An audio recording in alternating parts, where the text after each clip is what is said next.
News Ahilyanagar 24 तास। आम्ही बातमी नाही सत्य दाखवतो।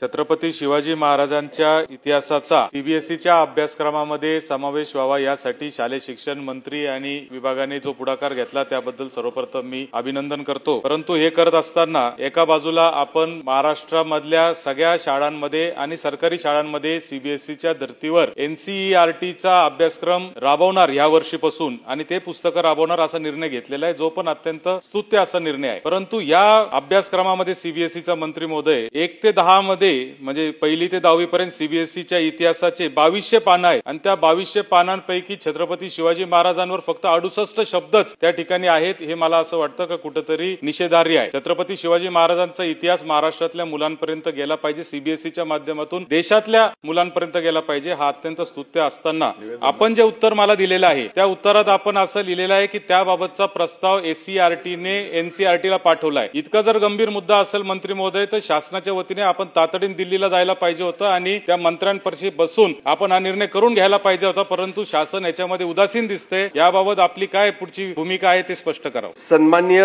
सदस्य सत्यजित तांबे यांनी उपस्थित केल्याच्या अनुषंगाने या ठिकाणी माहिती देऊ इच्छितो की केंद्रीय माध्यमिक शिक्षक मंडळ सीबीएसई बोर्डाचा अभ्यासक्रम हा राष्ट्रीय शैक्षणिक संशोधन प्रशिक्षण परिषद एनसीईआरटी दिल्ली यांच्या मार्फत तयार करण्यात येते आणि आपल्या राज्याचा अभ्यासक्रम हा एससीईआरटीच्या माध्यमातून त्या ठिकाणी तयार करण्यात येते। परंतु आपण उपस्थित केलेला मुद्दा देखील अतिशय महत्त्वाचा आहे। याच्याकरिता आपण सांगितल्याप्रमाणे आमचे शिक्षण मंत्री सन्मान्य भुसे साहेब स्वतः केंद्रीय शिक्षा मंत्री यांना भेटले आणि छत्रपती शिवाजी महाराजांचा इतिहास हा सीबीएसई मध्ये 7वी आणि 10वीच्या अभ्यासक्रमामध्ये घेण्याबाबत केंद्रीय मंत्र्यांनी देखील आश्वासन त्या ठिकाणी दिलं। परंतु मला असं वाटतं ही बाब आपल्या सर्वांच्या फार उशिरा लक्षात आलं। सत्यजितची इतिहास फार मोठा होता, आधीच्या काळात देखील होऊ शकलं होतं, परंतु आता आमच्या मंत्र्यांनी आश्वासित त्या ठिकाणी केलेलंच आहे। जरी नाही झालं तर मी आपल्यासोबत स्वतः जाऊन दिल्लीत आपण ठाण मानू आणि हा त्या ठिकाणी समावेश करू।